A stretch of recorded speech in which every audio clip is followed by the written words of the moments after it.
60 days challenge अब की बार CHO पार कि आज ये 10th क्लास है जिसमें हम आज पढ़ने वाले हैं MPCHO का एग्जाम पेपर जो दिसंबर 2020 में हुआ था। इसके पहले हम लोगों ने national health programme, immunisation and family planning की क्लासेस हमारे चैनल पर कंप्लीट हो चुकी है, तो आप वहां पे जाके चैनल पे जाके क्लासेस देख सकते हो। और आज की हमारी क्लास है MPCHO के एग्जाम पेपर्स जो 2020 में हुआ था। तो ये एग्जाम पेपर है और ऐसे ही हमारे चैनल पर क्लासेस देखने के लिए हमारे चैनल को सब्सक्राइब करें, वीडियो को लाइक करें और ज़्यादा से ज़्यादा शेयर करें।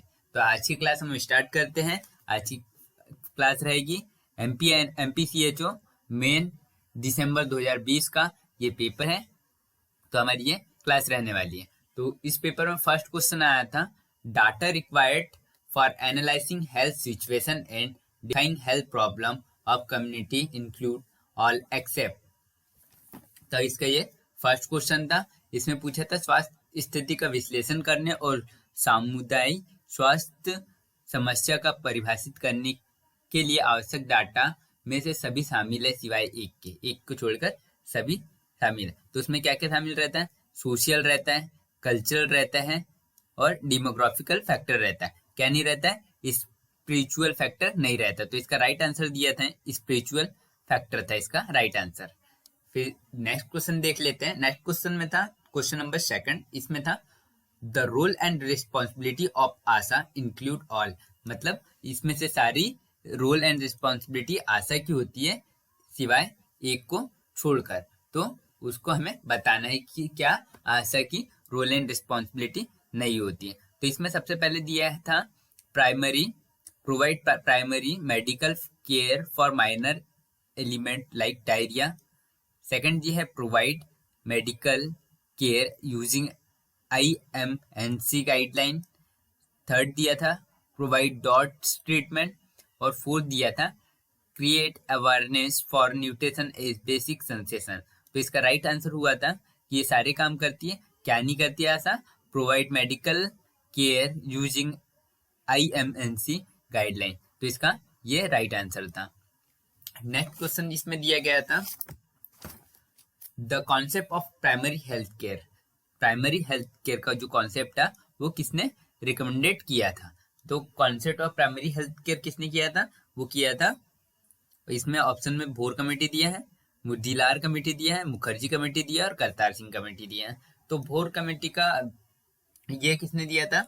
भोर कमेटी ने दिया था क्या कॉन्सेप्ट ऑफ प्राइमरी हेल्थ। और भोर कमेटी कब स्टेब्लिश हुई थी? ये आई थी भोर कमेटी 1943 में आई थी। 1943 में आई थी और इसके जो फाउंडर थे सर जोसेफ भॉर थे। सर जोसेफ भॉर थे और इसके मेजर एम थे पब्लिक हेल्थ सिस्टम में के सुधार और देश में हेल्थ स्टेटस और हेल्थ ऑर्गेनाइजेशन और हेल्थ सर्वे करना। क्या था इसमें?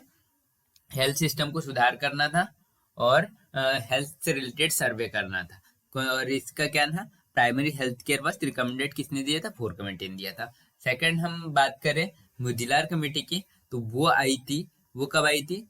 वो आई थी 1962 में। कब? 1962 में। सेकंड हम बात कर नेक्स्ट हम बात करें तो और ये मुदिलार कमेटी जो है health and survey and planning committee बोला जाता है और इसके चेयरमैन थे डॉक्टर AL मुदियार। कौन? Doctor AL मुदिलार। और इसको क्या बोलते हैं? Health survey and planning committee बोला जाएगा। और नेक्स्ट है मुखर्जी कमेटी। जो मुखर्जी कमेटी थी वो आई थी 1966 में। 1966 में मुखर्जी कमेटी आई थी और मुखर्जी कमेटी को इस्टेब्लिश किया था PSC के स्टाफ पैटर्न जो थी उसकी समीक्षा करने और डिस्ट्रिक्ट के जो भीतर विभिन्न आवश्यक वेरियस स्तरों को मतलब वो स्टाफ के पैटर्न को ठीक करने के लिए इसको इस्टेब्लिश किया था। इसको कब किया था? 1966 में इस्टेब्लिश किया गया था। नेक्स्ट है हमारी करतार सिंह कमेटी। जो करतार सिंह कमेटी थी उसको कब इस्टेब्लिश किया था? करतार सिंह कमेटी इस्टेब्लिश हुई थी 1972 में। कब हुई थी? 1972 में। तो ये the concept of primary health care system recommended किसने किया था? ये भोर कमेटी ने किया था। ये आई थी कब? 1943 में आई थी। मुडीलार कमेटी आई थी 1962 में। मुखर्जी कमेटी आई थी 1966 में। एंड करतार सिंह कमेटी आई थी 1972 में। देन नेक्स्ट क्वेश्चन देख लेते हैं। The gross motor development of 6 to 8 month old infant, जो 6 से 8 मंथ ओल्ड इन्फेंट रहेगा उसका ग्रॉस मोटर डेवलपमेंट क्या होगा? तो इसमें हिंदी में भी देख लेते क्वेश्चन। 6 से 8 महीने के शिशु का सकल मोटर विकास क्या है, मतलब ग्रॉस मोटर विकास क्या है? तो फर्स्ट ऑप्शन में दिया होल्ड हेड इक्रेटेड, सेकंड ऑप्शन में दिया सीट विदाउट सपोर्ट और थर्ड ऑप्शन में दिया क्राउलिंग और फोर्थ ऑप्शन में दिया स्ट्रेंथ विथ सपोर्ट। तो इसका राइट आंसर है 6 से 8 महीने का बच्चा क्या कर लेता है? Seat without support. इसका राइट आंसर है सीट विदाउट सपोर्ट। और ये हेड को होल्ड कब कर लेता है? वो करता है 3 मंथ पे। कब करता है? 3 मंथ पे होल्ड को हेड कर लेता है, हेड को होल्ड कर लेता है। और फिर उसके बाद है seat without support. Seat without support कब विदाउट सपोर्ट के कब बैठ जाता है? वो बैठता है 8 मंथ पे। कब? 8 मंथ पे। तो हमारे इसका राइट आंसर है वो क्या करता है? 6 to 8 मंथ का चिल्ड्रन क्या करेगा? वो gross motor development sit without support रहेगा। नेक्स्ट क्वेश्चन, फेंटिंग और falling off the children weight curve is earliest indicator of, बच्चे का वजन वर्क में कम दिखना या गिरना निम्न से एक शुरुआती संकेत है। किसका शुरुआती संकेत है? कि बच्चों का वजन। तो ये है शुरुआती संकेत प्रोटीन एनर्जी माल न्यूट्रिशन। जो प्रोटीन एनर्जी माल न्यूट्रिशन है उसमें भी 2 टाइप्स होते हैं। एक प्रोटीन की कमी से होता है। प्रोटीन से कमी से होने वाली डिसीज को क्या बोलते हैं? प्रोटीन से की कमी से जो डिसीज होती है उसको क्वाशकर बोलते हैं, क्वाशिकर। और एक होती है एनर्जी की कमी से। जो एनर्जी से कमी से डिसीज होती है उसको क्या बोलते हैं? मरासमस कहते हैं। क्या बोलते हैं? मरासमस। ये एनर्जी से कमी से होती है। नेक्स्ट क्वेश्चन है आईसीडीएस मींस। आईसीडीएस किसने फुल फॉर्म पूछा है? आईसीडीएस का फुल फॉर्म क्या होता है? तो उसका फुल फॉर्म होता है इंटीग्रेटेड चाइल्ड डेवलपमेंट स्कीम। तो हम क्वेश्चन में देख लेते हैं।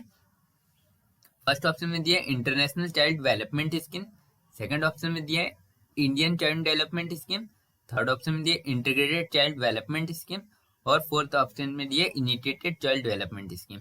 तो जो है आईसीडीएस उसका फुल फॉर्म होता है इंटीग्रेटेड चाइल्ड डेवलपमेंट स्कीम। क्या होता है? Integrated child development scheme. ये इसका राइट आंसर है। और जो आईसीडीएस है वो कब आया था?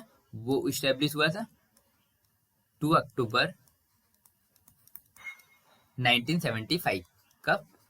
1975 को ये स्टैब्लिश हुआ था। ICDS government programme in India में provide nutrition, meal, pre school education. ये क्या क्या प्रोवाइड करता है? न्यूट्रिशन हो गया, मील्स हो गया, और pre school education, primary health care, immunisation, हाँ immunisation, health checkup, referral services, मतलब ये सारी फैसिलिटीज ये प्रोवाइड करता है ICDS. Nutrition, meal, pre school education, primary health care, immunisation, health checkup and referral service ये प्रोवाइड करता है। कौन? आईसीडीएस। और ये कब आया था? 1975 को ये आया था। और इसका फुल फॉर्म क्या होता है? Integrated child development scheme.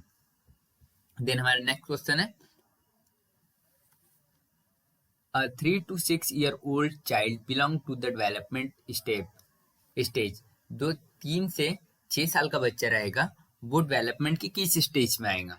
3 to 6 year. तो फर्स्ट ऑप्शन में दिया है इन्फेंट, सेकेंड ऑप्शन में दिया है टॉडरर, थर्ड ऑप्शन में दिया है प्री स्कूल और फोर्थ ऑप्शन में दिया है स्कूल एज।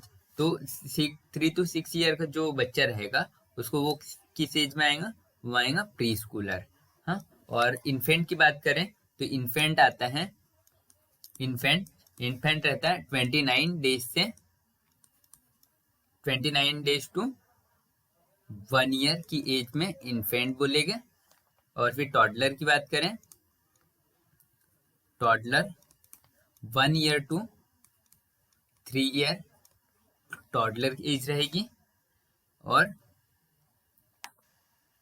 टॉडलर एज रहेंगी, और स्कूलर एज रहेगी, schooler 6 to 12 year school age हो जाती है ना।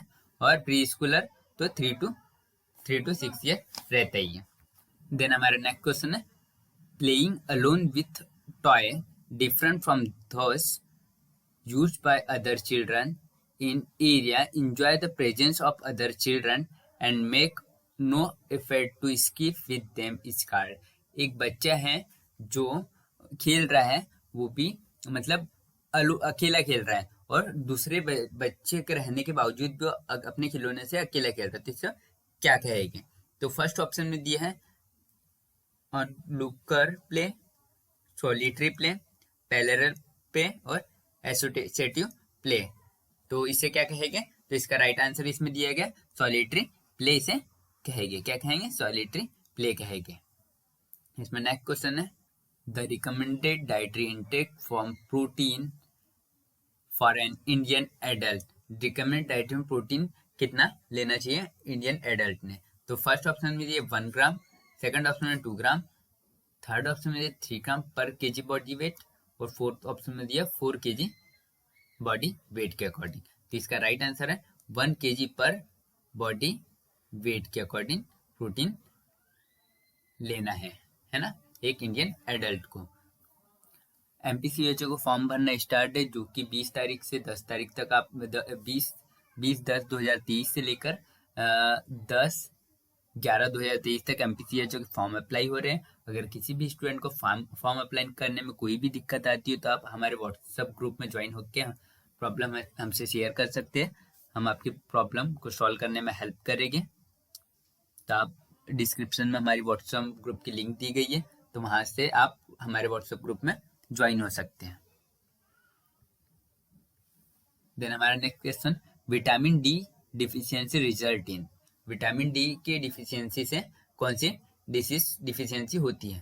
फर्स्ट ऑप्शन में क्लब फुट दिया है, सेकंड ऑप्शन में ऑस्टियोमेलेशिया, थर्ड ऑप्शन में ऑस्टियोमेलाइटिस, फोर्थ ऑप्शन में ऑस्टियोपोरोसिस। तो जो है विटामिन डी की डिफिशियंसी से क्या होता है? विटामिन डी की डिफिशियंसी से ये होता है ऑस्टियोमेलेशिया।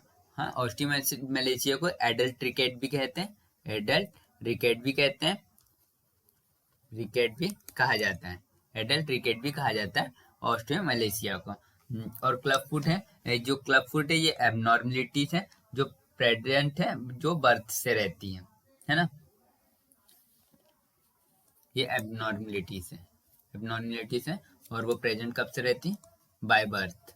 इसमें क्या होता है? बच्चे के जो पैर रहते हैं वो ट्विस्ट हो जाते हैं और उसका आउटसाइड शेप हो जाता है, मतलब उसका शेप इधर उधर हो जाता है, तो उसे क्या कहते हैं? Club foot. एबनॉर्मलिटी से है ना। देन हमारा next question, the production of releasing of citrine coagulating factor is stimulated by which vitamin. कौन सा ऐसा विटामिन जिसमें कोगुलेंट फैक्टर पाया जाता है? तो फर्स्ट ऑप्शन में दिया विटामिन B12, सेकंड ऑप्शन में विटामिन ए, थर्ड ऑप्शन में विटामिन ई, फोर्थ ऑप्शन में विटामिन के। तो जो कोगुलेंट फैक्टर वो पाया जाता है विटामिन के में, इसका राइट आंसर है vitamin K. The assessing of various role performed by nurse in ward is called. Ward में काम करने वाली नर्स द्वारा जानने वाली विभिन्न भूमिका को सौंपने को निम्न कहा जाता है। इसका हिंदी में है।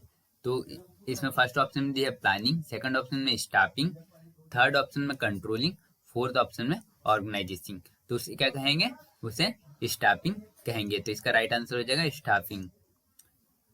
Then the objective of nursing person management include all except. Nursing कर्मियों के प्रबंध के उद्देश्य में सभी शामिल है, एक को छोड़कर। एक्सेप्ट का क्वेश्चन है, तो इसमें क्या है? क्या दिया है? To upgrade and promote existing staff everywhere possible. Second option में maintain discipline, third option take all step to access work hour, और to maintain stand of remuneration, काम के घंटों के लिए सभी कदम उठाना। तो इसका राइट आंसर क्या है? इसका राइट आंसर है to take all step to have access to hour of work, इसका राइट आंसर है। Then next question,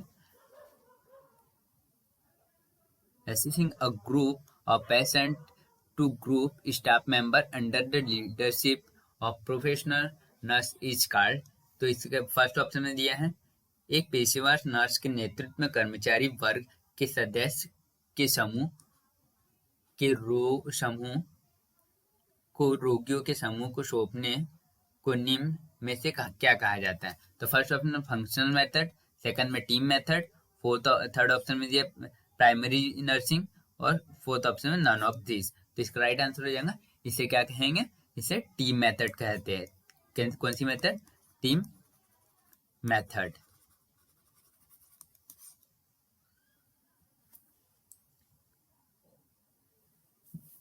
next question है, the employ state insurance act cover employees drawing wave not extending. कर्मचारी राज्य बीमा अधिनियम में ऐसे कर्मचारी को शामिल किया गया है जिनका निम्न किया गया है जिसका निम्न में से एक से अधिक नहीं है क्या? तो इसे कितना होना चाहिए? प्रतिमाह वेतन इसमें 21,000 पर मंथ होना चाहिए। कितना? 21,000 पर मंथ।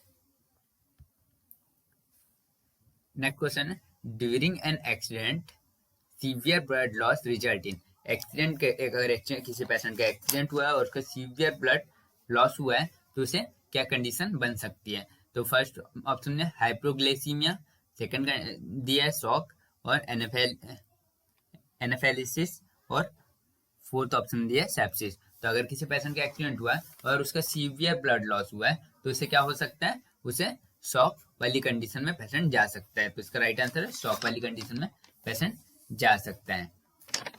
नेक्स्ट क्वेश्चन है, the parameter assessing Glasgow coma scale are. Glasgow coma scale में पैरामीटर असेस करते हैं। तो फर्स्ट ऑप्शन में दिया है eye opening response, best verbal response, best motor response. Second option में दिया eye response, best verbal response, best stimuli response. Third option में दिया eye response, best verbal response, best motor response, जैसा none of this. तो इसमें क्या रहता है? ग्लास्को-कोमा स्केल में eye response, eye opening response, best verbal response और बेस्ट मोटर रिस्पॉन्स होना चाहिए। और जो ग्लास्को-कोमा का स्कोर रहता है वो मिनिमम कितना होता है? मिनिमम 3 होना चाहिए और मैक्सिमम कितना होना चाहिए? मैक्सिमम 15। मिनिमम 3 और मैक्सिमम 15 ग्लास्को-कोमा का स्कोर रहना चाहिए। जो Heimlich manoeuvre is performed to, जो हिमलिस मैन्युअर है वो परफॉर्मेड किया जाता है to treat the insufficient breathing, to improve the circulation, to improve the blockage from victim airway और फोर्थ ऑप्शन में दिया है टू प्रोवाइड इफेक्टिव वेंटिलेशन। तो हिमलिस मैन्युअर जो है वो परफॉर्म किया जाता है किसमें? To remove the blockage for victim airway. किसके लिए? To remove the blockage for victim airway, इसका राइट आंसर है। Then next question, an adult, एक adult, anuria refers to urine output less than. Anuria है तो उसमें यूरिन आउटपुट कितना होगा? फर्स्ट ऑप्शन में दिया 100 ml, सेकंड ऑप्शन में 15 ml, सेकंड ऑप्शन में 100 ml और थर्ड ऑप्शन में 150 ml पर डे और फोर्थ ऑप्शन में 200 ml पर डे। तो अगर किसी पेशेंट को एन्यूरिया हुआ है तो उसे उसका यूरिन आउटपुट कितना रहेगा? इसका यूरिन आउटपुट रहेगा 100 ml पर डे। और नॉर्मल यूरिन आउटपुट रहता है 1500 ml पर डे। और पॉलीयूरिया में क्या होता है? काय में पॉलीयूरिया में होता है एक्सक्लूसिव यूरिन प्रोडक्शन होता है, तो उसे वो पॉलीयूरिया वाली कंडीशन में होता है exclusive urine production. And second है ओलिगो यूरिया होता है एक, कौन सा, ओलिगो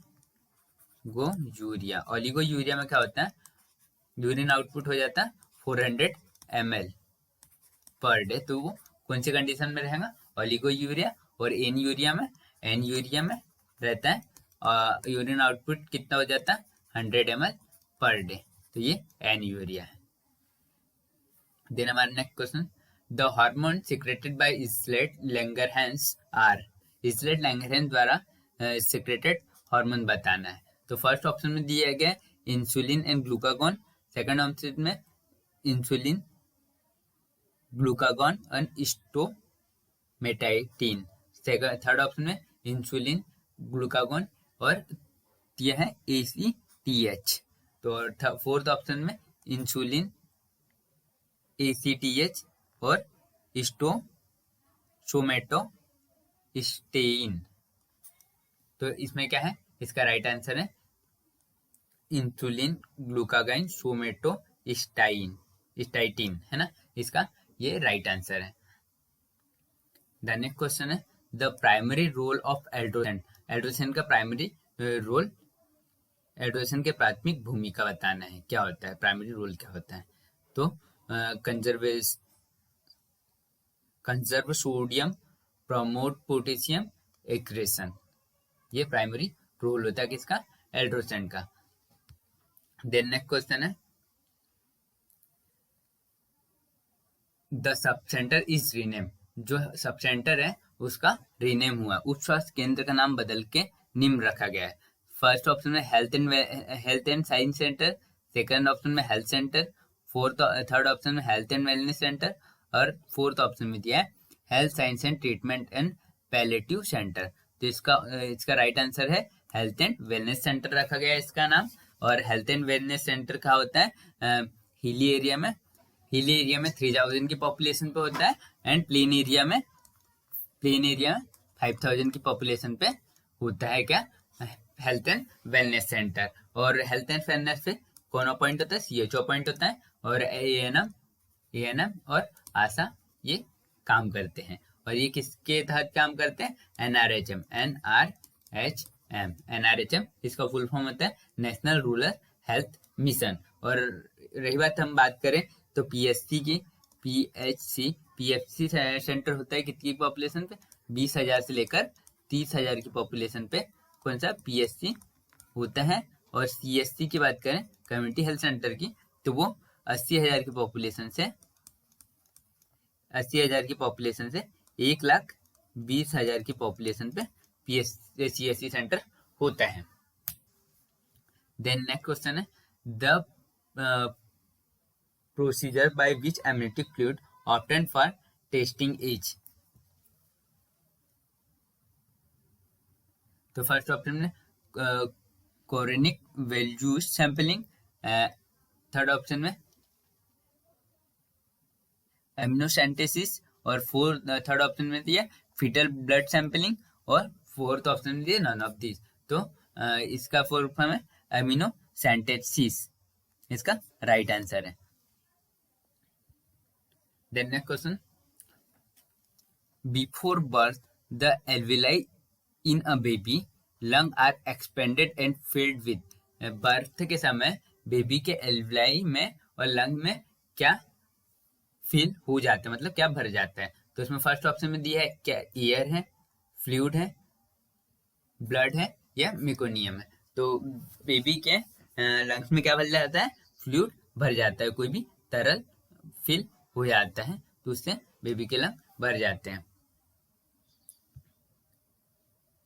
नेक्स्ट ऑप्शन है, the diagnostic test of malaria include all except, malaria के लिए इनमें से सारे टेस्ट करते हैं एक को छोड़कर। तो फर्स्ट ऑप्शन में repeat diagnostic test, second option में serological test, third option microscopy और फोर्थ ऑप्शन में हीमोग्लोबिन टेस्ट। तो मलेरिया के लिए कौन कौन से टेस्ट करते हैं, रिपीट डायग्नोस्टिक टेस्ट भी करते हैं, सीरोलॉजिकल टेस्ट भी करते हैं और माइक्रोस्कोपी भी करते हैं। एक को छोड़ के वो क्या नहीं करते हैं, हीमोग्लोबिन टेस्ट मलेरिया में नहीं करते हैं, रिपीट डायग्नोस्टिक टेस्ट करते हैं, सीरोलॉजिकल टेस्ट करते हैं और माइक्रोस्कोपी करते हैं।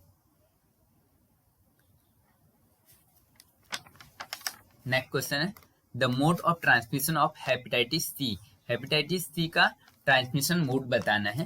तो हेपेटाइटिस सी फर्स्ट ऑप्शन में फीकोरल रूट, सेकंड ऑप्शन में ड्रॉपलेट न्यूक्लियाई, थर्ड ऑप्शन में कंटेमिनेटेड फूड और फोर्थ ऑप्शन में नॉन ऑफ दिस। तो जो हेपेटाइटिस सी रहता है वो किससे फैलता है? कंटेमिनेटेड फूड के कारण फैलता है। तो हमारा राइट आंसर था ऑप्शन नंबर 3। और बात करें हेपेटाइट फीको ओरल रूट से, तो फीको ओरल रूट से क्या फैलता है? फीको ओरल रूट से हेपेटाइटिस ए और हेपेटाइटिस ई कौन से रूट से फैलता है?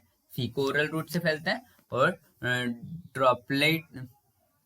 ड्रॉपलेट न्यूक्लियाई की बात करें तो उससे क्या फैलता है?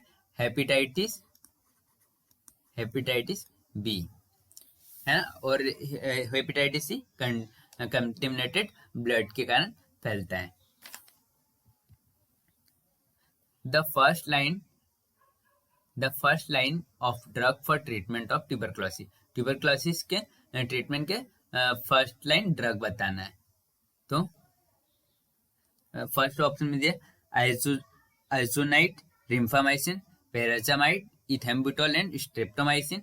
सेकंड में rifampicin and INH, streptomycin, PAS, amikacin.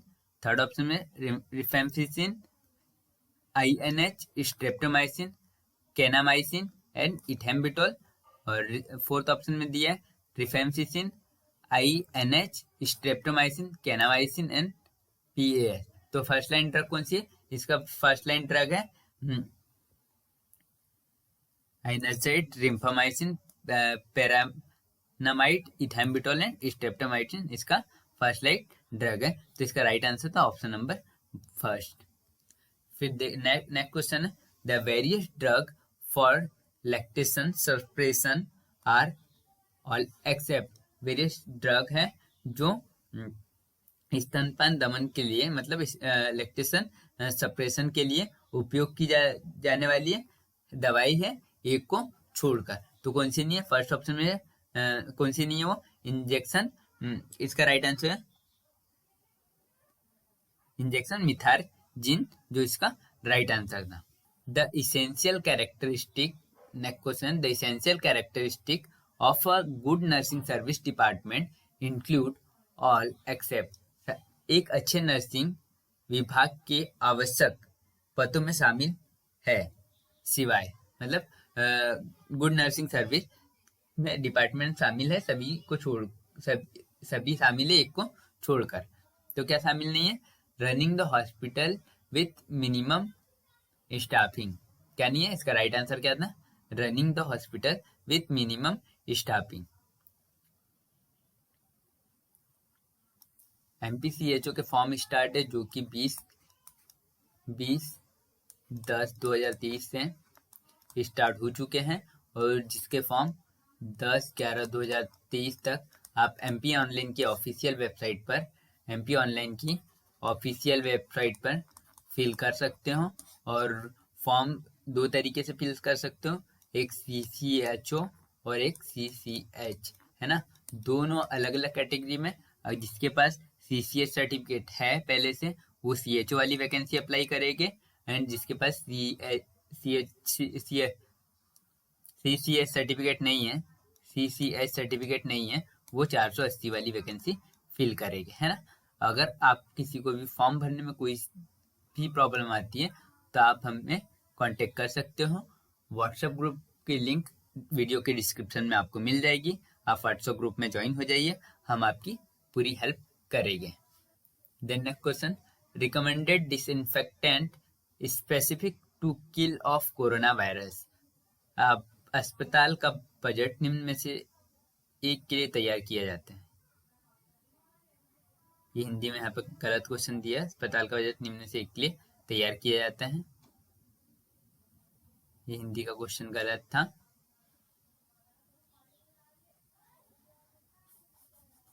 Recommended disinfection specific to kill the corona virus, corona virus को किल करने के लिए क्या काम में लिया जाता था? फर्स्ट ऑप्शन में दिया था कार्बोलिक एसिड, सेकंड ऑप्शन में लाइजोल, थर्ड ऑप्शन में फिनाइल, फोर्थ ऑप्शन में सोडियम हाइपोक्लोराइड। तो इसका राइट आंसर था सोडियम हाइपोक्लोराइड। क्या आंसर था? Sodium hypochlorite. क्लोराइड। और फिर उसके बाद नेक्स्ट क्वेश्चन था which of the following DNA virus. DNA virus क्या है इसमें से? तो फर्स्ट ऑप्शन में दिया है हेपेटाइटिस ए, सेकंड ऑप्शन में हेपेटाइटिस बी, और थर्ड ऑप्शन में हेपेटाइटिस सी, और फोर्थ ऑप्शन में हेपेटाइटिस डी। तो इसका राइट आंसर था हेपेटाइटिस बी। जो हेपेटाइटिस बी होता है, हेपेटाइटिस हेपेटाइटिस बी होता है, वो क्या होता है? डीएनए वायरस होता है। कौन सा? डीएनए वायरस होता है। और बाकी सारे जितने हेपेटाइटिस बी, हेपेटाइटिस डी, ये क्या है? हेपेटाइटिस ए, सी, डी, ये सारे क्या है? आरएनए वायरस है। कैसे? आरएनए आरएनए है, आरएनए वायरस होते हैं। सिर्फ हेपेटाइटिस बी डीएनए रहता है, बाकी सारे आरएनए वायरस होते हैं।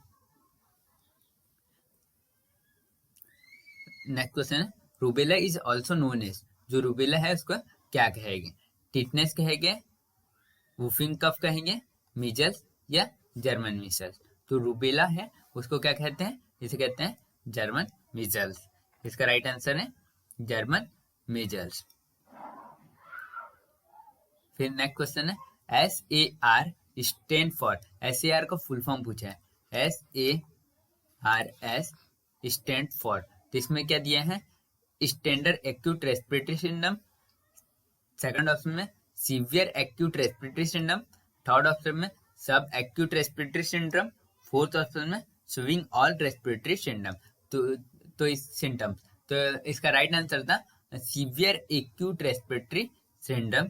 का सार्स का फुल फॉर्म था, एस ए आर एस का फुल फॉर्म था सीवियर एक्यूट रेस्पिरेटरी सिंड्रोम। और फिर देख नेक्स्ट क्वेश्चन था the mode of transmission of leprosis. Leprosis का मोड ऑफ ट्रांसमिशन क्या था? तो लेप्रोसिस का मोड ऑफ ट्रांसमिशन क्या था? फर्स्ट ऑप्शन में ड्रॉपलेट इन्फेक्शन, सेकंड ऑप्शन में फिकोरल रूट, थर्ड ऑप्शन में सेक्सुअल कांटेक्ट, और फोर्थ ऑप्शन में नॉन ऑफ दिस। तो इसका राइट आंसर था ड्रॉपलेट इन्फेक्शन के द्वारा क्या फैलता है? लेप्रोसिस फैलता है। और लेप्रोसिस का एक और नाम है, उसको हैंसन डिसीज भी बोला जाता है। हैंसन डिसीज क्या बोलते हैं? लेप्रोसी को हैंसन डिसीज बोलते हैं। और नेशनल लेप्रोसी कंट्रोल प्रोग्राम कब आया था? नेशनल कौन सा? Leprosy control programme, national leprosy control programme आया था 1954 से 1955 में। 54 और 55 में नेशनल लेप्रोसी कंट्रोल प्रोग्राम आया था। और नेक्स्ट क्वेश्चन है which animal is amplifier of Japanese encephalitis. Japanese encephalitis का एम्पलीफायर एनिमल कौन सा है? फर्स्ट ऑप्शन में दिया गया है काउ, सेकंड ऑप्शन में मंकी, थर्ड ऑप्शन में दिया है पीक, और फोर्थ ऑप्शन में दिया है कैट। तो जापानीज इंसेफ्लाइटिस किसके कारण होता है? वो होता है पीक, शुअर, इनके कारण जापानीज इंसेफ्लाइटिस होता है। नेक्स्ट क्वेश्चन है in which communicable disease the acid fast bacillus test is positive। ऐसी कौन सी कम्युनिकेबल डिसीज है जिसमें एसिड फास्ट बेसिलिस जो टेस्ट है वो पॉजिटिव आएगा, है ना? तो फर्स्ट ऑप्शन में दिया है टिटनेस लेप्रोसी, सेकंड ऑप्शन में दिया है diphtheria and tetanus, third option में दिया है पोलियोमाइलाइटिस एंड टिटनेस, और फोर्थ ऑप्शन में दिया है ट्यूबरक्लोसिस एंड लेप्रोसिस। तो इसका राइट आंसर था ट्यूबरक्लोसिस एंड लेप्रोसिस। ट्यूबरक्लोसिस एंड लेप्रोसिस मतलब एसिड फास्ट बेसिलिस टेस्ट पॉजिटिव आएगा तो ट्यूबरक्लोसिस एंड लेप्रोसिस हो सकता है। द नेक्स्ट क्वेश्चन है which behaviour risk factor contribute to a person developing a non communicable disease. Non communicable disease विकास करने वाले व्यक्ति में कौन सा व्यवहार संबंधित जोखिम कारक है? फर्स्ट ऑप्शन में दिया फिजिकल इनएक्टिविटी, सेकंड ऑप्शन में दिया है हार्मफुल एल्कोहल, थर्ड ऑप्शन में टबैको यूज, फोर्थ ऑप्शन में दिया ऑल ऑफ दीज। तो इसमें क्या रहेगा? ये सारे कारण हो सकते हैं, ऑल ऑफ दीज इसका राइट आंसर था। All of these physical inactivity, harmful alcohol ज्यादा शराब पीना, तंबाकू का यूज करना, ये सारे कारण हो सकते हैं नॉन कम्युनिकेबल डिसीज के लिए। Then the next question, contribute factor for causing for cardiovascular disease are, cardiovascular disease के कारण में योगदान देने वाले कारक हैं, है ना। इसमें से किस क्या क्या योगदान देते हैं, कंट्रीब्यूट करते हैं। फर्स्ट ऑप्शन है genetic tobacco alcohol physical inactivity. Second option में genetic alcohol air pollution. Third option diabetes water pollution और obesity. Fourth option diabetes genetic obesity congenital heart problem. तो इसका राइट आंसर है, इसका राइट आंसर क्या रहेगा, genetic tobacco alcohol and physical inactivity. तो इसका फर्स्ट ऑप्शन जो राइट था।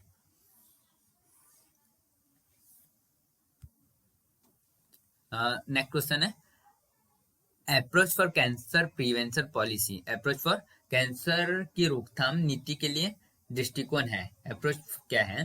तो फर्स्ट ऑप्शन में early diagnosis and treatment, second option में स्क्रीनिंग, फोर्थ ऑप्शन में पैलेटिव केयर और थर्ड ऑप्शन फोर्थ ऑप्शन में दिया था ऑल ऑफ दीज। तो इसका राइट आंसर था क्या, हम क्या करेंगे कैंसर के प्रिवेंशन के लिए क्या क्या अप्रोच करेंगे। सबसे पहले हम अर्ली डायग्नोसिस एंड ट्रीटमेंट करेंगे और फिर उसके बाद स्क्रीनिंग और पैलेटिव केयर देंगे। तो इसका राइट आंसर था option number D all of these, इसका राइट आंसर था।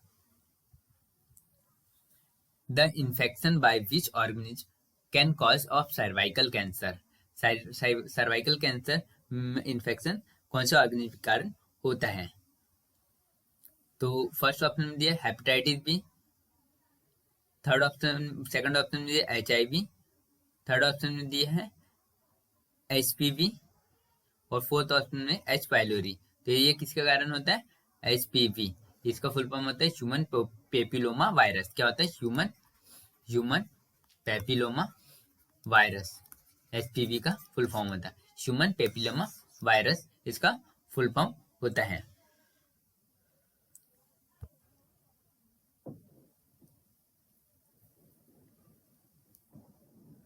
पेंटावेलेंट केयर आर, जो पेंटावेलेंट केयर है वो क्या है, what is a pentavalent care. Palliative care, what is a palliative care is an approach to improve the quality of life of patient and their family who are facing life treatment illness। रोगी और उनके परिवार के जीवन गुणवत्ता में सुधार के लिए एक दृष्टिकोण है जो जीवन के उपचार रोग का समाधान कर रहे हैं। An approach to quality of life patient terminal of cancer, terminal cancer वाले रोगी को जीवन की गुणवत्ता के लिए एक दृष्टिकोण है। थर्ड दिया है an approach to reduce of cost and treatment and reduce to cost of treatment. और फोर्थ ऑप्शन में दिया is an approach to reduce mortality and mobility of the country. तो इसका राइट आंसर था, इसका राइट आंसर था is an approach to improve quality of life patient and their family are affecting life treatment illness. क्या right answer था, रोगी और उनके परिवार के जीवन की गुणवत्ता में सुधार करने के लिए दृष्टिकोण है जो उपचार का सामना कर रहे हैं, है ना। तो इसका ये राइट आंसर था पैलेटिव केयर का। नेक्स्ट क्वेश्चन है ब्रैकीथेरेपी रिफर्स टू, ब्रैकीथेरेपी किसे कहेंगे। तो फर्स्ट ऑप्शन दिया है give anti cancer drug thought intravenous route, second option में procedure of placing radio active material inside of body, third option में दिया है passing radio active ray in the body, fourth option में दिया none of these. तो इसमें इसका right answer रहेगा, इसका राइट आंसर है procedure of placing radio active material inside the body. इसका right answer option number B. क्या है, शरीर के अंदर रेडियो धमनी सामग्री रखने की प्रक्रिया। क्या था, procedure of placing A radio active material inside the body. When was National Family Health and Welfare Program in started in India, है ना। ये प्रोग्राम कब स्टार्ट किया गया था इंडिया में, national family and welfare health and welfare programme. ये start किया गया था इंडिया में 1952 में। कब स्टार्ट किया गया था? 1952 में स्टार्ट किया गया था। इसका राइट आंसर था 1952।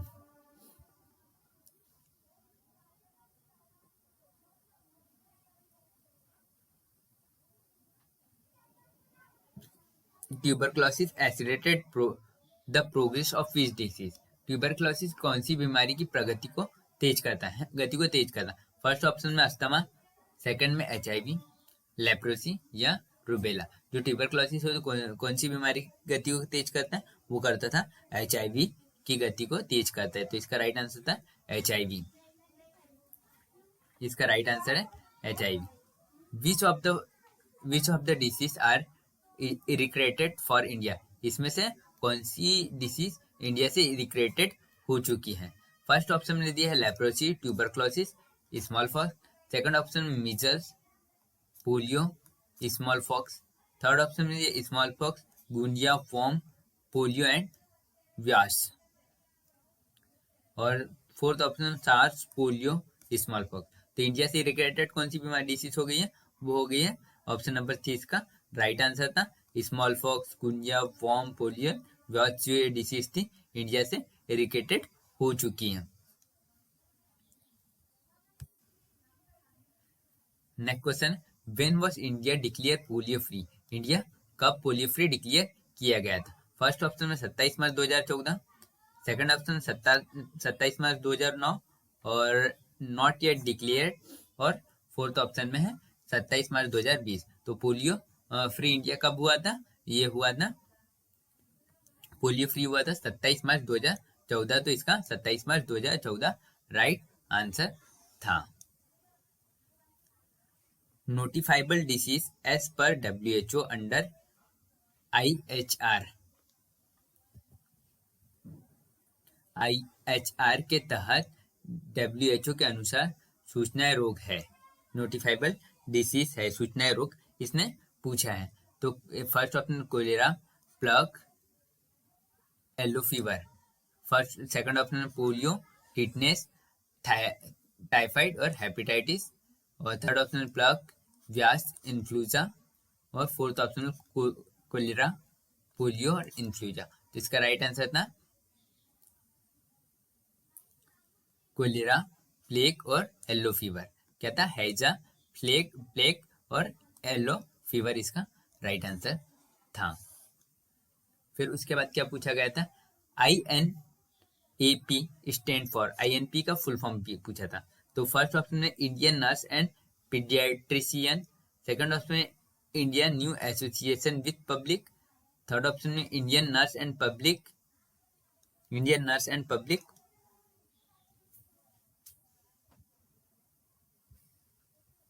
2 मिनट, क्वेश्चन नीचे चले गए। INAP का फुल फॉर्म पूछा था। फर्स्ट ऑप्शन में दिया था Indian nurse and paediatrician, second option में था Indian new association of public with public, third option में इंडियन नर्स एंड पब्लिक इनिटेटेड, और फोर्थ ऑप्शन में था इंडिया न्यूबॉर्न एक्शन प्लान। तो इसका राइट आंसर था इंडियन न्यूबॉर्न एक्शन प्लान। क्या था? इंडियन न्यूबॉर्न एक्शन प्लान इसका राइट आंसर था। Mission Indradhanush was launched in which year? जो मिशन इंद्रधनुष था वो कब लॉन्च किया गया था? दिसंबर 2014, दिसंबर 2004, मार्च 2014, दिसंबर 2019। तो इसका राइट आंसर था जो मिशन इंद्रधनुष है दिसंबर 2014 में लॉन्च किया गया है। कब ये लॉन्च किया गया था?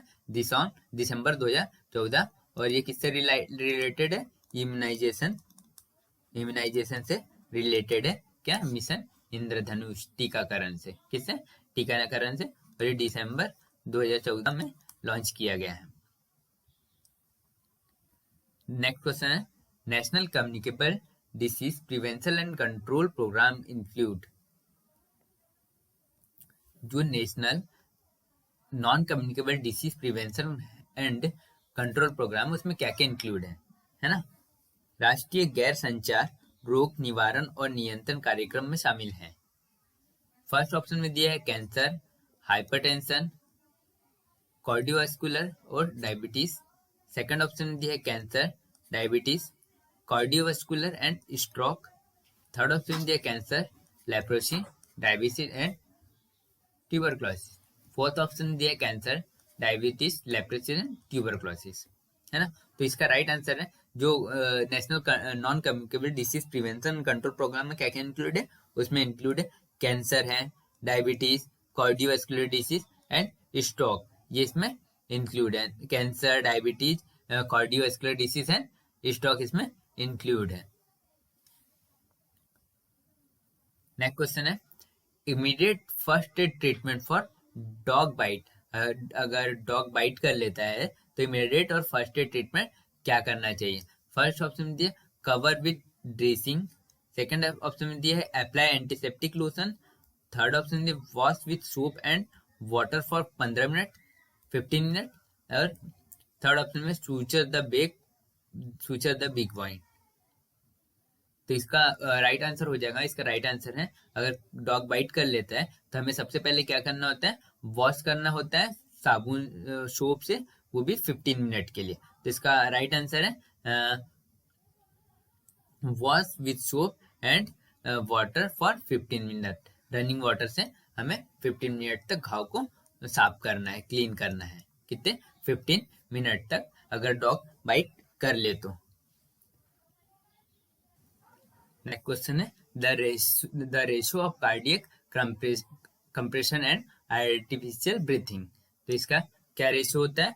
फर्स्ट ऑप्शन में दिया गया है 15:2, देन दिया गया 16:6 एंड फिर दिया गया 12:3 और लास्ट ऑप्शन दिया है 30:2। तो इसका राइट आंसर हो जाएगा 13:2, और अगर 13:2 इसका राइट आंसर हो जाएगा।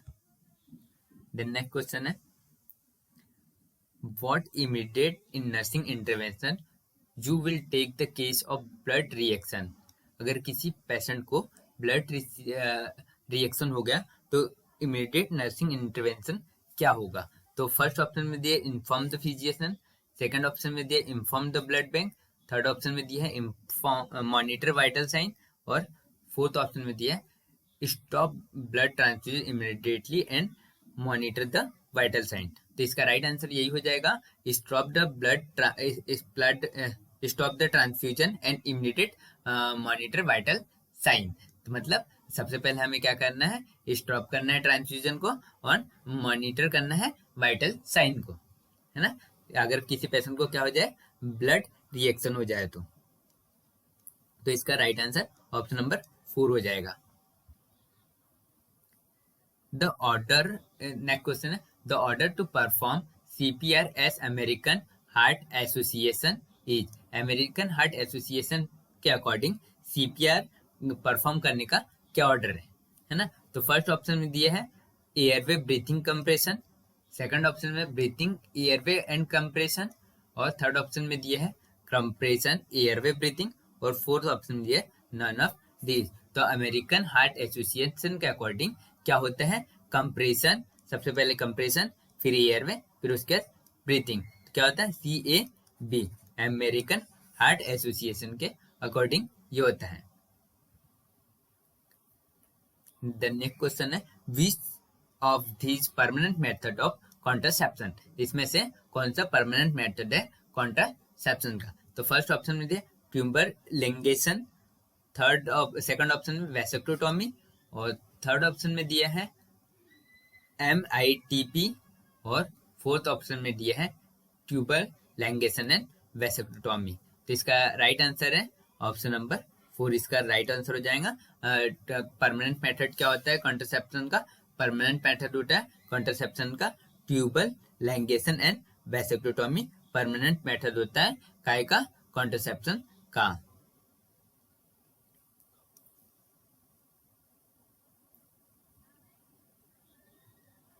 नेक्स्ट क्वेश्चन है which one is a natural method of family planning. इसमें से हमें बताना है नेचुरल मेथड कौन सा है फैमिली प्लानिंग का। फैमिली प्लानिंग का नेचुरल मेथड क्या होता है। फर्स्ट ऑप्शन में BBT है, सेकंड ऑप्शन में tracking changing in cervical mucus, third option में BT and tracking change in cervical mucus, और फोर्थ ऑप्शन में नन ऑफ दिस। तो इसका राइट आंसर है BBT and tracking change in cervical mucus.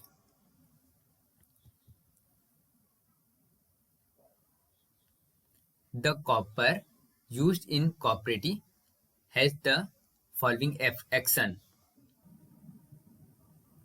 इसमें first option में दिया है ब्लास्टोसाइडल, थर्ड ऑप्शन सेकंड ऑप्शन में दिया बैक्टीरियोसाइटिक, थर्ड ऑप्शन में दिया है बैक्टीरियोसाइडल, और फोर्थ ऑप्शन में दिया है स्पर्मिसाइडल, है ना। फोर्थ ऑप्शन में दिया है स्पर्मिसाइडल। तो इसका कॉपरेटिव में जो कॉपर होता है वो उसकी क्रिया क्या होती है, स्पर्मिसाइडल। इसका राइट आंसर क्या था, स्पर्मिसाइडल। फिर नेक्स्ट क्वेश्चन है विच of the contraceptive method prevent ovulation. इसमें से कौन सी कॉन्ट्रासेप्टिव मेथड है जो प्रिवेंट करती है ओवुलेशन को, ओवुलेशन नहीं होने देती।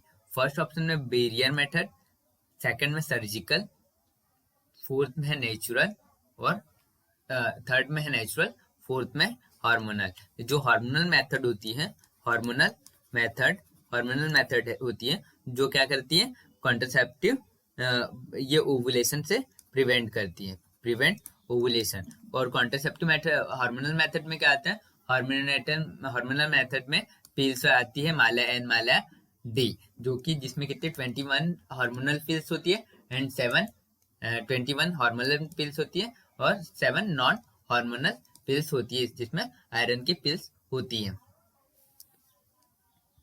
नेक्स्ट क्वेश्चन है the age and sex of a country can be describe by. किसी देश की आयु और लिंग का वर्णन निम्न द्वारा किया जाता है ना। तो हमें बताना है। फर्स्ट ऑप्शन में यह है P chart, pie chart, second option में density of population, third option में दिया है पॉपुलेशन पैरामाइड, और फोर्थ ऑप्शन में दिया है ऑल ऑफ दीज। तो अगर किसी देश की एज और सेक्स का वर्णन करना है तो किस प्रकार करेंगे हम, पॉपुलेशन पैरामाइड के अकॉर्डिंग हम किसी देश के एज और सेक्स का वर्णन करेंगे। तो इसका राइट आंसर था पॉपुलेशन पैरामाइड।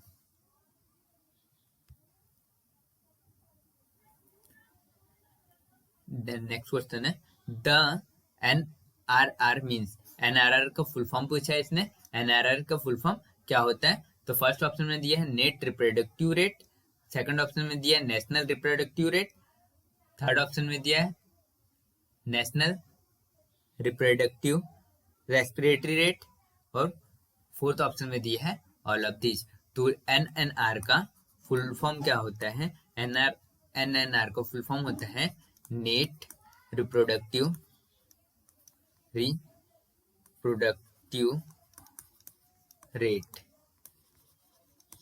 NNR का फुल फॉर्म होता है नेट रिप्रोडक्टिव रेट, इसका फुल फॉर्म होता है। How many NFH has been successfully completed in India till now। अब तक भारत में कितने NFHs हुए हैं, तब तक भारत में कितने हुए हैं। तो फर्स्ट ऑप्शन में दिया है 2, सेकंड ऑप्शन में 3, थर्ड ऑप्शन में दिया गया 4, और फोर्थ ऑप्शन में दिया 5। तो अब तक कितने हुए, तो इसका राइट आंसर है ऑप्शन नंबर 3। अब तक कितने हुए, 4 हुए हैं। और NFH का फुल फॉर्म क्या होता है, नेशनल फैमिली हेल्थ सर्वे। क्या होता है, नेशनल फैमिली हेल्थ सर्वे, जो कि लास्ट कब हुआ था, जो नेशनल फैमिली हेल्थ सर्वे, और वो अभी तक कितने बार हो चुके हैं, वो अभी तक 4 टाइम हो चुके हैं। तो हमारा इसका राइट आंसर था 4 टाइम। ऑप्शन नंबर 30 का राइट आंसर है।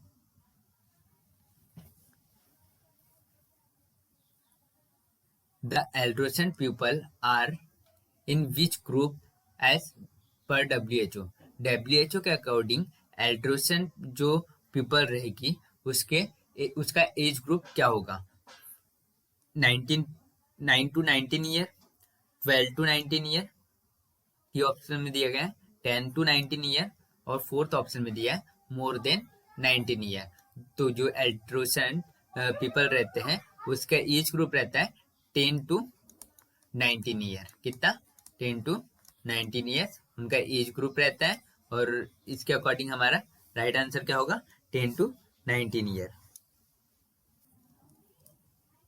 The characteristic of adolescence, adolescence की विशेषताएं बताना है। तो ये क्या है? फर्स्ट ऑप्शन में दिया है repeat physical psychological and conjunctival growth, और थर्ड सेकंड ऑप्शन में दिया है behaviour change and development, third option में दिया है academic excellence, and fourth option में दिया गया है repeat physical psychological and conjunctive growth and behaviour change and development. तो इसका राइट आंसर है repent physical repeat physical psychological conjunctive growth and behaviour change and development, इसका ये राइट आंसर है। National AIDS control programme include, national AIDS control programme में include है, national aid control programme में क्या इंक्लूड रहता है? IES activity, second AIDS education, और थर्ड ऑप्शन में दिए university task AIDS programme, fourth option में दिया ऑल ऑफ दीज। तो इसमें क्या है? ये भी इंक्लूड रहता है, सेकंड एड्स एजुकेशन भी देते हैं, और universal talk about AIDS programme ये भी इसमें इंक्लूड रहता है। तो इसका राइट आंसर है ऑप्शन नंबर सी।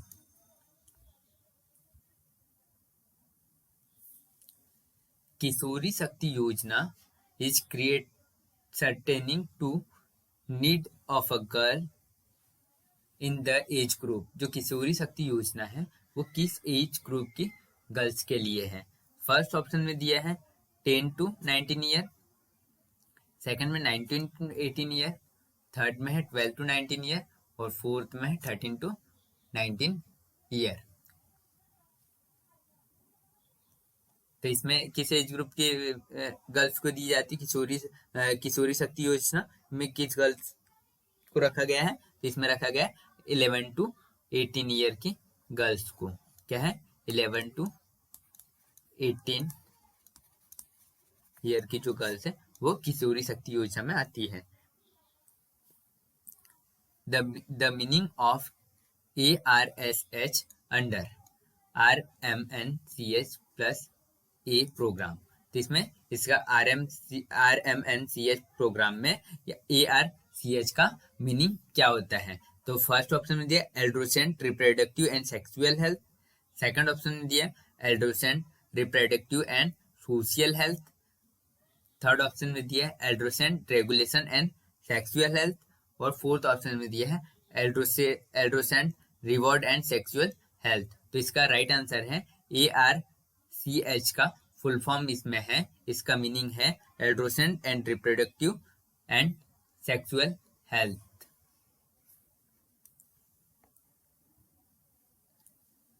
MPCHO 2023 वैकेंसी के फॉर्म स्टार्ट है, जो कि 20/10/2023 से MP ऑनलाइन की ऑफिशियल वेबसाइट पर फॉर्म फिल हो रहे हैं। अगर किसी स्टूडेंट को फॉर्म फिल करने में कोई भी प्रॉब्लम आ रही है तो आप हमारे व्हाट्सएप ग्रुप, इस वीडियो के डिस्क्रिप्शन में हमारी व्हाट्सएप ग्रुप की लिंक है, आप हमारे व्हाट्सएप ग्रुप में ज्वाइन हो सकते हो। अगर कोई भी प्रॉब्लम किसी भी स्टूडेंट को आती है तो आप हमसे कॉन्टेक्ट कर सकते हो। देन हमारा नेक्स्ट क्वेश्चन है the benefit of investing in adolescent health are accept.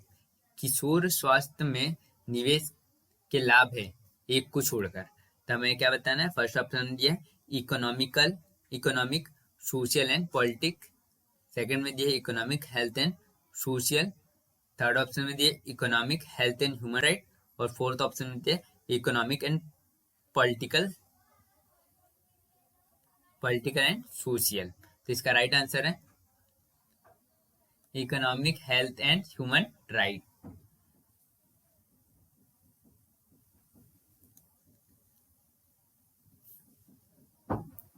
Then next question है weekly iron and folic acid supplement programme is meant by. जो साप्ताहिक आयरन और फोलिक एसिड सप्लीमेंट है, कार्यक्रम का उद्देश्य क्या है? उसका कार्यक्रम का उद्देश्य क्या बताना है? फर्स्ट ऑप्शन में दिया है adolescent girl and lactation mother, second option में दिया adolescent boys and pregnant women and lactating girl, lactating women, और थर्ड ऑप्शन में दिया है प्रेग्नेंट वुमेन, और फोर्थ ऑप्शन में दिया है एडोलेसेंट बॉयज एंड गर्ल। दो जो weekly iron folic acid tablet है वो उसका उद्देश्य क्या था, किसको देना था, वो है एडोलेसेंट बॉयज एंड गर्ल्स, जो हफ्ते में एक दिन दी जाती है स्कूलों में।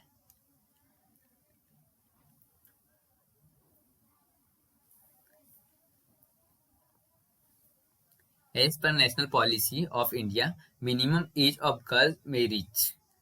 As per national policy of India, India की नेशनल पॉलिसी के अनुसार गर्ल्स की मिनिमम एज क्या है मैरिज के लिए। तो इसमें फर्स्ट ऑप्शन में 15 ईयर, सेकंड ऑप्शन में 18 ईयर, थर्ड ऑप्शन में दिया है 21 ईयर, और फोर्थ ऑप्शन में दिया है 19 ईयर। तो गर्ल्स की एज क्या है मैरिज के लिए, तो उसका राइट आंसर है वो 18 ईयर। एज पर नेशनल पॉलिसी ऑफ इंडिया, किसके according, national policy of India के according. The normal chromosome completed in male, the normal chromosome complete पुरुष में सामान्य गुणसूत्र अनुरूप है। तो normal chromosome completed in male, तो इसमें फर्स्ट ऑप्शन में 45XY और 45XY, सेकंड में दिया है 46XX, और थर्ड में दिया 46XY, और फोर्थ में दिया है 46YY। तो इसका आंसर है 46XY, ये क्रोमोसोम होते हैं।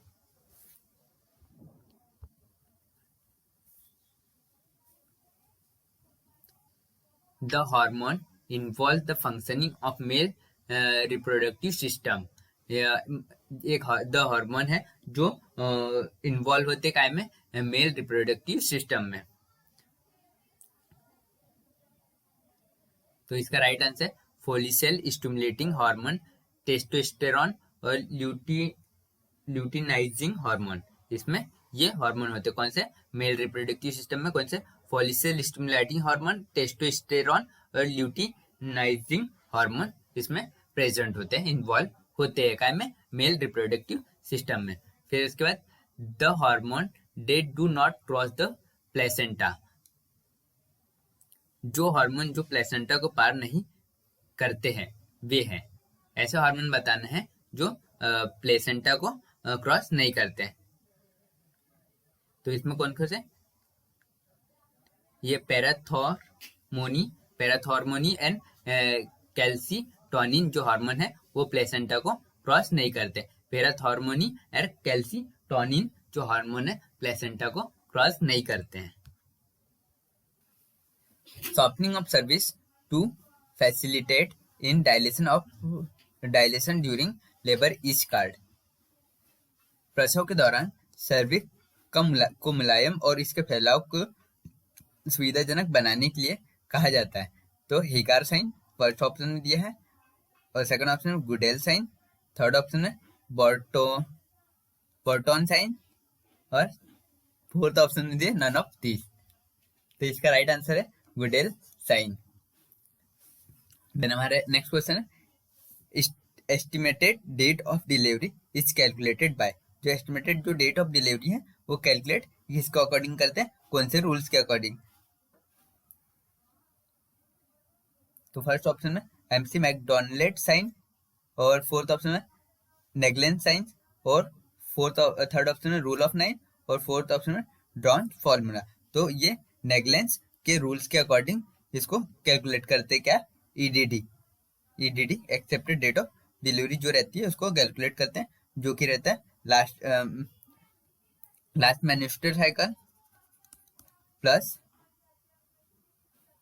9 मंथ प्लस 7 डेज, इसे कैलकुलेट करते हैं। अगर किसी, इसको क्या बोलते हैं, नेग्लेंस रूल बोलते हैं। Earliest symptom of pregnancy, pregnancy का अर्लीस्ट सिम्टम्स क्या होता है, प्रेगनेंसी का अर्लीस्ट सिम्टम क्या होता है। फर्स्ट ऑप्शन में दिया मॉर्निंग सिकनेस, सेकंड ऑप्शन में एमनोरिया, थर्ड ऑप्शन में क्विकनिंग, और फोर्थ ऑप्शन में नन ऑफ दिस। तो प्रेगनेंसी का मॉर्निंग सिकनेस क्या, मॉर्निंग अर्लीस्ट सिम्टम्स क्या होता है, अर्लीस्ट सिम्टम होता है एमनोरिया। तो इसका मतलब क्या होता है, एब्सेंट ऑफ मेन्स्ट्रुअल साइकिल। क्या होता है?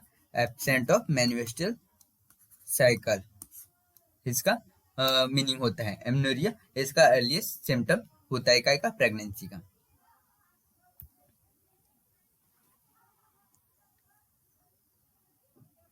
The exercise to help to maintain the tone of pelvic floor is called।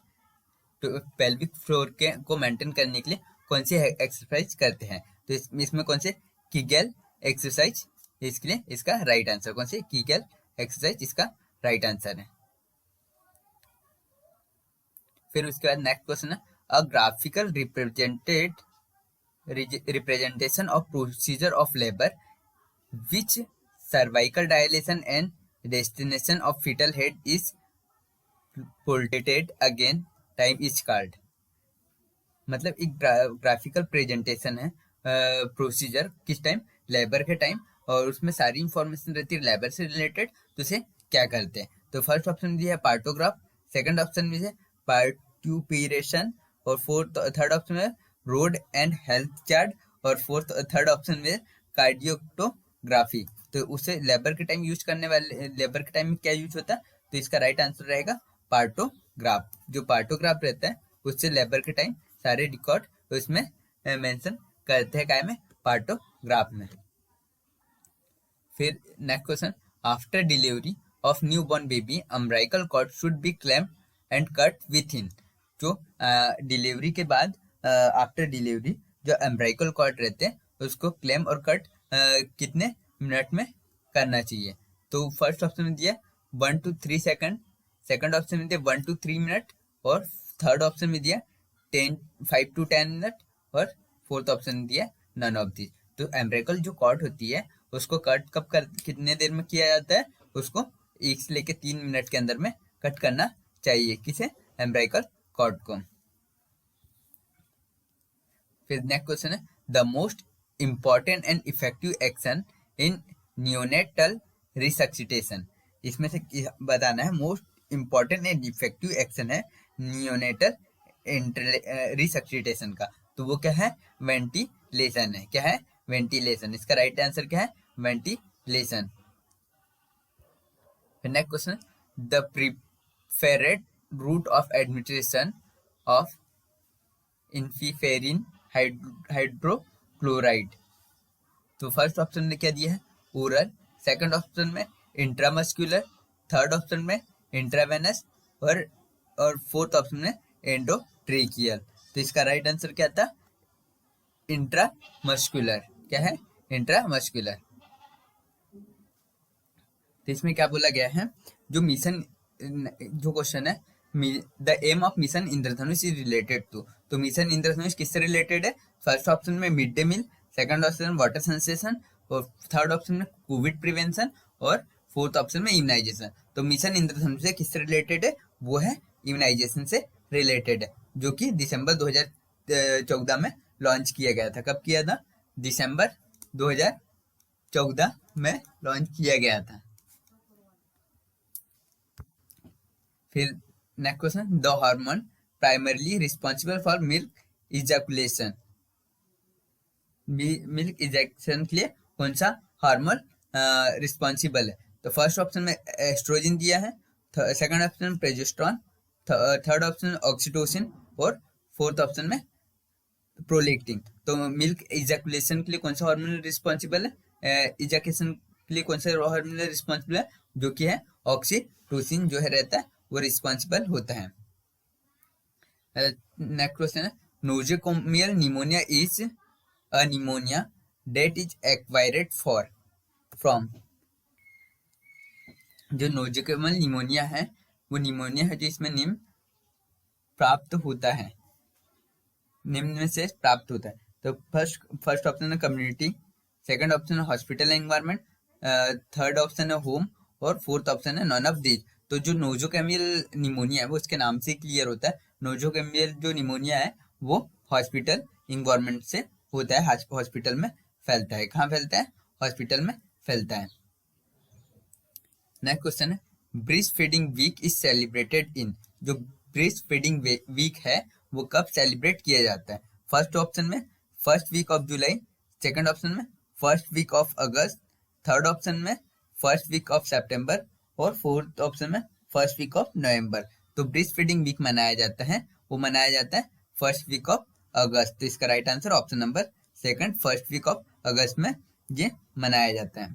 कौन सा? ब्रेस्ट फीडिंग वीक सेलिब्रेट किया जाता है। The type of cell division that occur in reproductive cell is, प्रजनन कोशिका में होने वाले कोशिका विभाजन का प्रकार है। Mitosis, meiosis, cell division, all of this. तो इसमें सेल डिवीजन का प्रकार है क्या? मियोसिस होता है इसमें। तो इसका राइट आंसर है मियोसिस। द नेक्स्ट क्वेश्चन है the mode of transmission of NIPAH virus का मोड ऑफ ट्रांसमिशन क्या है? तो इसमें bats, pig, human and all of this. तो इसका मोड ऑफ ट्रांसमिशन क्या है? ये सभी से फैलता है। तो इसका राइट आंसर है all of this. Then next question, the etiological agent of chicken pox. Chicken pox का इटोलॉजिकल एजेंट बताना है। तो चिकन पॉक्स क्या? हस्पर जोस्टर, सेकंड ऑप्शन में वेरिसेला जोस्टर, पैरामोक्सा वायरस और टोगा वायरस। तो इसका चिकन पॉक्स का क्या पूछा था इसने? चिकन पॉक्स का इटोलॉजिकल एजेंट क्या था? तो चिकन पॉक्स होता है किससे? वेरिसेला जोस्टर से। तो इसका राइट आंसर है वेरिसेला जोस्टर।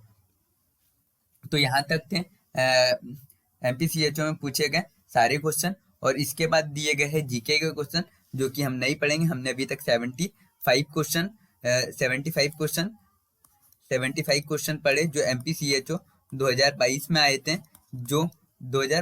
थे, और क्वेश्चन के रिपीट होने के चांसेस होते हैं। तो आप सारे क्वेश्चन बहुत अच्छे से पढ़ें, और ऐसे ही इम्पोर्टेंट और MPCHO क्लासेस को पाने के लिए हमारे चैनल को सब्सक्राइब करें, वीडियो को लाइक करें और ज़्यादा से ज़्यादा शेयर करें।